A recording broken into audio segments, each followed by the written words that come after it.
Hey, family, welcome to another episode of Soul Conversations with Frank and Sheila Battle. family. Let me tell you why I'm laughing.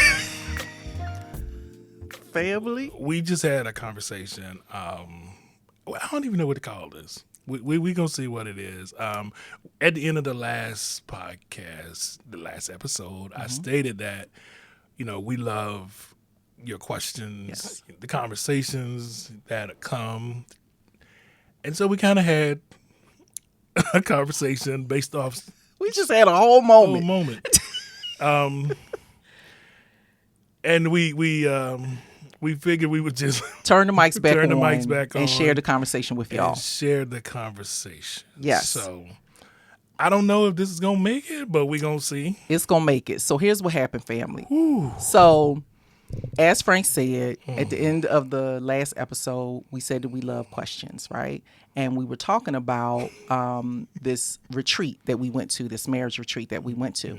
And one of the things that came up in the retreat, I believe it came up in the men's session, but it definitely came up in the women's session, and it came up during some of the general sessions, was about porn. Yes. And since our last tip was about the sexless marriage, we feel like all of these dots are connecting. So we were talking about the sexless marriage. We were talking about, wanting to address your questions. This was one of the things that came up in the retreat, and this has been a question, right? So we've had, women ask us, what do I do if my husband is addicted to porn and I'm struggling with that, but he's not, right? And so during this retreat, it really hit me that, number one, porn isn't the only sexual sin or the only sexual challenge or intimacy challenge in a relationship. Yeah. And so Frank and I started having a conversation. I started sharing with him what I felt like was a revelation about the other side of that coin, right? So for men, we talk about porn, and how awful it is and how bad it is. It's the marquee discussion. Right. It's easy to just throw porn out there and make Yeah. porn the conversation and make men feel bad and do all of that and all of what comes with that, right? And so what I wrote as a note during the retreat was that while men likely struggle with images, women tend to struggle with imagination. So you have images versus imagination, right? So images is that lane where you have porn, Yes. right? Whether it's pictures, whether it's videos, whether it's, full out movies, clips, memes, whatever, right? It is raw, right? There's nothing romantic. There's no storyline, staged. right? It's just raw sex, right? It leads to stimulation, right? A man is immediately, or sometimes not so immediately, depending on how desensitized he's become to it, but the stimulation is part of the addiction. It's part of why men watch porn, right? But ultimately, what it results in is a release. Right. It results in masturbation. It results in the release, right? With women, it's a little different. So I'm going to run through the same 4 points on the women's side. So I wrote this out, and we want to hear your feedback. So for women, the struggle tends to be with imagination. So rather than have porn, women dive into fantasy. And I know that some women do watch porn. And some women do watch porn. Yeah. And like I said, there's no absolutes, family. no We're just talking in absolutes. very generic, Yeah. general terms. But I believe, and this is just my own research, my own conversations, my own soulful conversations with all of these women and the work that Frank and I are doing with couples, but women tend to fall into fantasy. And that fantasy is sourced with romantic ideas, with romanticisms, right? The things that make a woman feel valued, feel treasured, feel attractive, feel adored, feel worshiped even, right? And that builds a story. It builds a story. You create a story in your head, and then that story becomes a reel, and you come back to it. You hit rewind and you come back to it whenever you don't feel attractive, whenever you don't feel wanted, whenever you don't feel valued, treasured, or honored by your partner. And so these 4 stages are similar to the 4 stages that men go through with porn. The issue is that we don't talk about that. We just harp on this porn thing. So the other reason why this came up was the question that I was asked. I countered the question with a question about this young lady's imagination. I said, well, okay, so if your husband is watching porn, okay, there's nothing that we can do about that in the context of this conversation. But what are you doing? How are you supplementing your thought life as a result of your husband's porn addiction or his propensity to watch porn? Because every person who watches porn isn't addicted. I said, well, so what are you doing? And who are you fantasizing about? Like, what's the fantasy that's being created in your head to make up for the pain and the hurt that you feel by this betrayal? And so I will give it to this young lady because she was honest. And she said, my ex, one of my exes. So I basically extract my husband out and I insert this person. And then I play out a romantic story to soothe myself, to make myself still feel wanted, to still feel attractive, to still feel adored. And so where Frank and I landed after we went over the river and through the woods about all of that, because I even shared a personal example with him where I have been guilty of doing that, and that how that gets sourced for a woman. So for me, I grew up with a mother who watched Young and the Restless, All My Children, General Hospital, the stories. And so you are immediately sourced with an idea, an ideal of what romantic love looks like. If you was watching General Hospital, and what was the boy Luke and Laura? Luke and Laura's wedding was the wedding of the century before Charles and Diana. You don't know nothing about that. Okay. I knew it was on. It was on, right? Yeah. So Nikki and Victor off of the Young and the Restless, right? Like, so we've been informed. Those of you who are my age who know about these characters today, they don't have that. We have Real Housewives of Atlanta and New Jersey and Connecticut. The Beautiful, I think. And the stories that are out now are the reality TV shows, and they're raunchier. It's rougher. It's edgier than anything that we was watching in the 70s and 80s on regular television, right? So if you are sourced and your idea around romance, around what your romantic story should be is influenced by all of these things, then you are in an alternate reality just as much as a man is watching porn. Yeah. And so what we want to encourage family is that you be careful. Be careful with all of this, because where we landed in the conversation is what you end up doing is creating a monster. Which I call you Frankenstein. The Frankenstein effect, right? Mm-hmm. It's the Frankenstein effect. So you start saying, I want this part from this person. Yep. And it's easy to do with looks. So let's do it that way. So I'm 6 feet tall. My husband is 6'6". So if I'm trying to piecemeal a man together, I'm trying to piecemeal my fantasy together. He got to be 6'6". He got to be this complexion. He got to weigh this much. He got to make this much money. Like, you start piecemealing a man together. It's the Frankenstein effect. If you are a person who watches porn, you taking a clip from this movie and a clip from this video and an image from this thing, and you're formulating a Frankenstein. It's the Frankenstein effect. You're creating an image. You're creating an idol. Ooh. I didn't know that was going to slip out. You're creating an idol, family. This is idol worship. Like, it's so many layers to this. There's so many layers to this. And honestly, family, having a soulful conversation with your spouse is the way to kill the monster. Yeah. Secrecy is how these things breed. It's like baby's kids. They don't die, they multiply. And before you know it, the fantasy becomes fantasies, and the story becomes stories, and the real becomes reels, and before you know it, you're in a full blown mental emotional relationship with an image that you've created that's not your spouse. Yeah.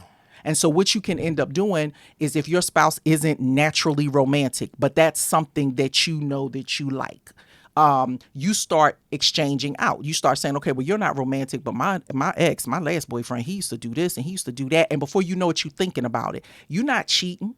You're not going to call him. You're not going to DM him. You're Well, not going are to you text not him. cheating?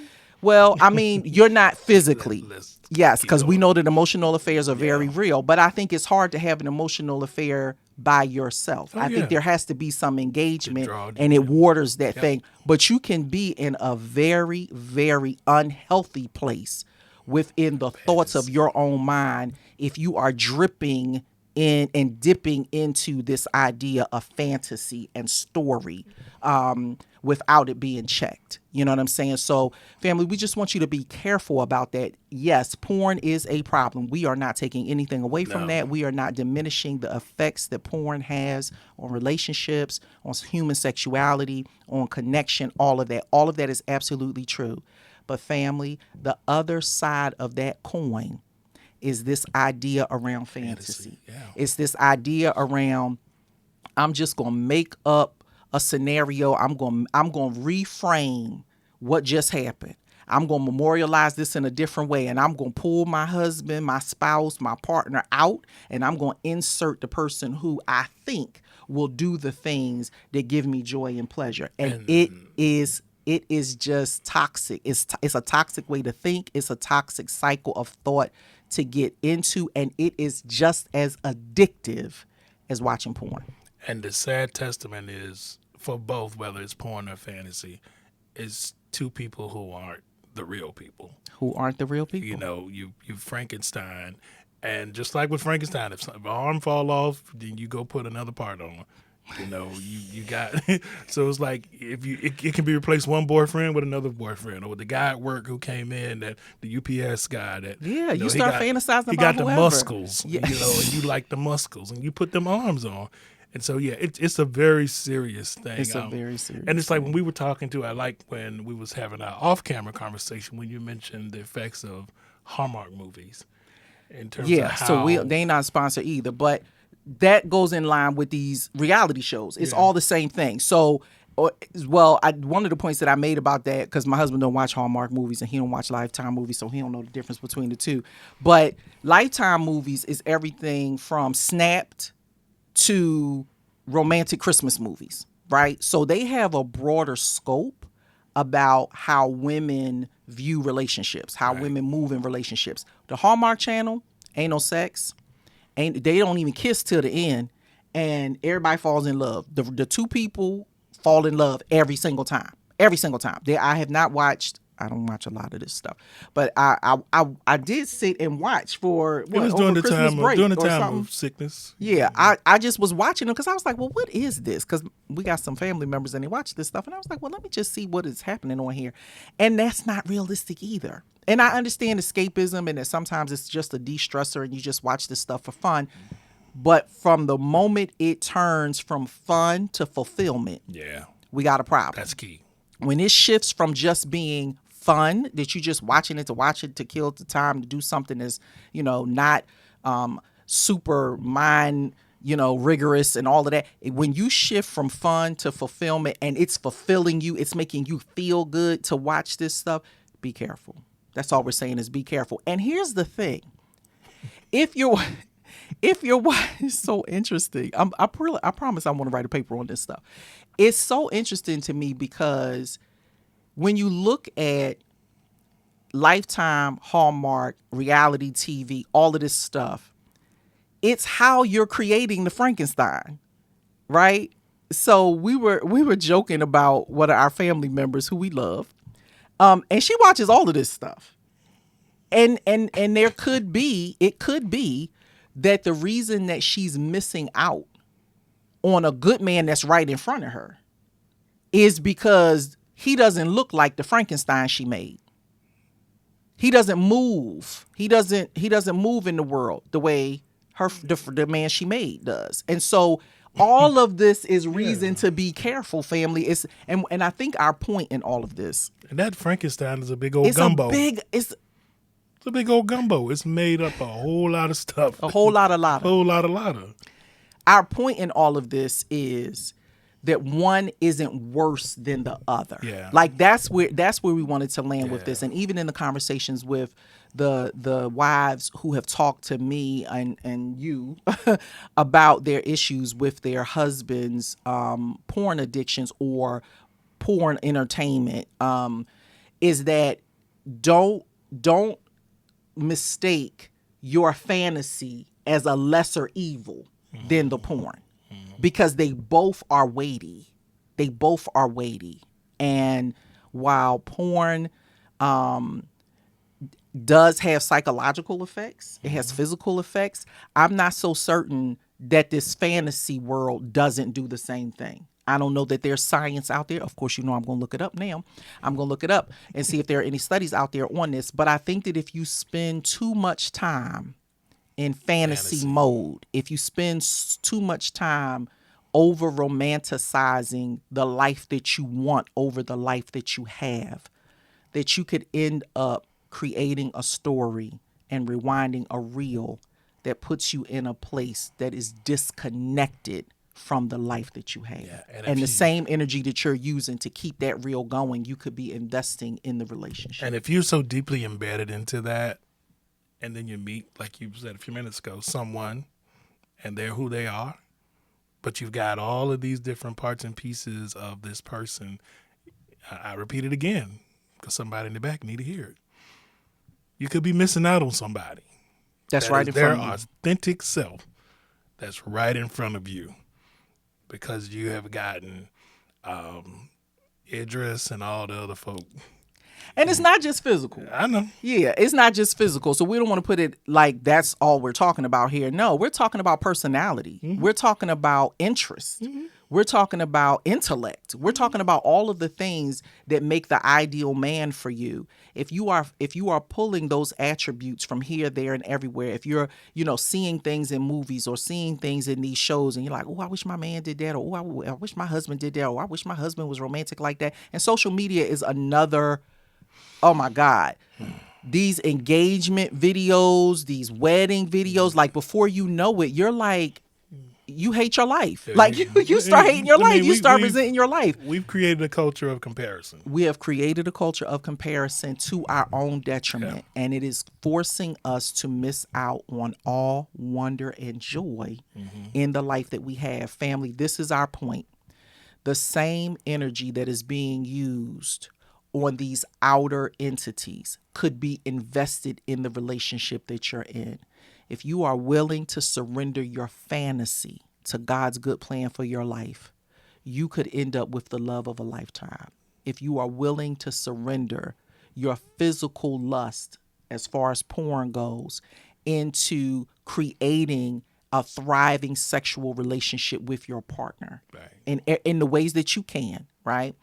You could be missing out on that. So the energy is being exhausted either way. You can either turn towards each other and invest that energy in each other, or you could continue to source that energy outward in places that aren't part of your reality. And we just wanted to bring that to your attention to give you something to think about. Ladies, I'm not coming down on y'all. Y'all know I love y'all. I'm auntie all day and all night. But if you are stuck in fantasy, if you are playing a loop in your mind with an ex or with someone that you have created in your own mind's eye, sis, I want to encourage you to lay that down. I want to encourage you to take that into prayer. I want to encourage you to ask God to untangle you from the fantasy and to help you pivot and shift your energy toward the person that you're in relationship with. Because I think just that thought that, oh my God, yes, I am doing that. Wait a minute. Like some of us are doing it and we don't realize we're doing it. We've been doing it so long, right? You don't even realize you're doing it. But if this has been a wake up call for you, we want to encourage you to start setting the same. It's the same practice. My husband asked me, well, what do they do? What do you do if you're a female in this scenario? You do the same thing that we ask the men to do: set an intention and get some help. Get some help. Set an intention and get some help. It's a decision. It's a decision every day. We know people who struggle with porn, and it's a decision minute by minute. Frank was talking about how, in a conversation, his question is, when that comes up with a husband, what's your trigger? What's your trigger? What makes you resort to that? Yeah. Is it stress? Are you bored? Are you lonely? Are you angry at your wife? Are you feeling neglected?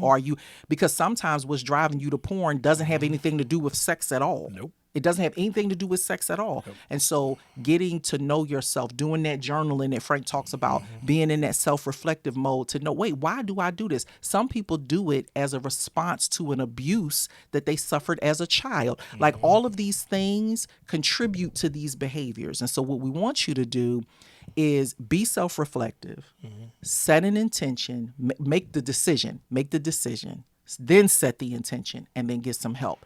And if you need help finding folks that will help with that, like I said, we are in contact with a wonderful sex therapist, and we would be more than happy to put you in touch with her to help you on your journey to wholeness in either of these scenarios. Because whether you are facing a struggle with porn or facing a struggle with fantasy, it is intended to distract you from a life that you can have and thrive in love. And for fellas, there's a thing called accountability, brothers.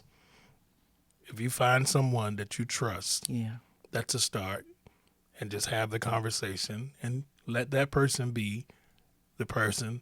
Either you text or call when you're feeling that feeling like you're going in that direction, to hold you accountable. Right.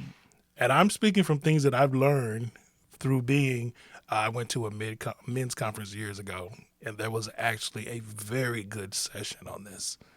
And it was one in which that's where the whole trigger came from, the accountability, and just other tools that were very helpful to this in that session. But the accountability one is one that people actually did it before they left the room. Yeah, they found an accountability partner. Like a group of men came together, and you could see them on the side. Because one guy did. He mentioned, I'm glad I went because we go to the same, church, and this is my dude right here. He gonna help me. Right. And so it's a conversation where you can be very comfortable, build confidence and comfort with someone to help you get through it. And it's like, as Sheila said, you can always get help. Yes. Getting help. Yes. We want you to get some help. We want you to get some help. And we want you to realize what you're doing, honey. Like, you might not realize what's causing the disconnection between you and your partner. Well, if your energy is saturated and focused on the Frankenstein you made, the monster that you made, the person that you made, then how could you really authentically experience connection with your spouse, with your partner? You're in love with somebody else. And that person isn't even real, or that person is an ex and is no longer in your life. And for those who are using an ex, this is how emotional affairs happen. Because then all it takes is one, hey, how you doing? All it takes is one, oh, you look good in that picture. And then before you know it, it's text messages, and it's sneaking, and it's lying, and it's all of the things, right? The same things that men do when they're hiding porn. So, family, we're going to let this go. But this question, we started talking about these questions, and we have more of them. But this was, goodness, I feel like, a direct dot connection to the last podcast and the sexless marriage piece and what we were talking about. And so we just hopped back on. We didn't want to wait till tomorrow. We was having this hot and heavy conversation, and then we thought we would just turn the mics on and share the conversation, this soulful conversation, with all of you. So if you're struggling in this way, and you want help and you're ready to do something different, or if you're going, wait, am I doing that? And you want to talk through it a little bit more to see if that's you, or are you living in fantasy? Are you over romanticizing your life or the life that you want and not really accepting the life that you have and doing the work to change it? Then reach out and let's have a conversation and see how we can help. All right. This was it, supposed to be family. short, and then boom. Okay. That's it, family. I told y'all. You wore out now, ain't you? I am. I am. I mean, and Like, yeah, I got to go lay down. I am, and for But a lot, this is for heavy. a lot of it's heavy for a lot of reasons, and just the whole Frankenstein thing. When you know how a relationship can be, and how I feel like it's unfair. It's unfair to To everybody. everybody, exactly. Yeah. It's unfair for people to not have that trueness and realness there. So that's where I am. Sorry, family. I'm Frank. And I am Sheila Battle. And this has been another episode of Soulful Conversation with Frank and Sheila. Take care, family. And please, please, please be well. I'm going to go lay down. Me too. Peace. Bye, We love family. y'all.